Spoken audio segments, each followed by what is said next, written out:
બધી જ બૂનો છે ને એ બધી રિહાઈ ગઈ હતી કે ભાઈ તમે અમારાના વરનાને બધાને કપડાં લઈ દીધા પણ અમારા છોકરાઓને ટેણિયાઓનું શું. તો સાચી વાત છે બૂન, તમારે મારા ઉપર આટલો ભરોસો રાખવો પડે કે નવરાત્રિના 9 દાડા આપણે કપડાં બધાને અલગ અલગ પહેરાવાના છે. અને એ બધો ઉપાડો લઈ લીધો છે આપણા નેમી ક્રિએશનવાળા ગુરુકુળમાં. એમની દુકાન જે છે ને એ એક્ઝેક્ટ ગુરુકુળમાં જ આવી છે. આખું એડ્રેસ તમને ડિસ્ક્રિપ્શનમાં મળી જવાનું છે.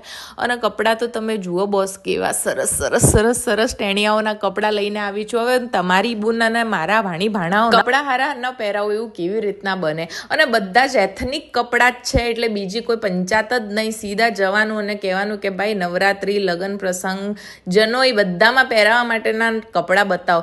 એકથી એક છોકરીઓના તો ટેણીઓના સારા એવા મસ્ત મસ્ત કપડાના આપણા ટેણિયાઓ માટે પણ એકથી એક બ્લેઝર, સૂટ, કુર્તા, પજામા બધું જ એથનિક વેર મળી જવાનું છે ભાઈ. આખા આપણે પાક્કા હિન્દુસ્તાની એટલે ભારતના બધા જ ટાઈપના કપડાં તમને અહીં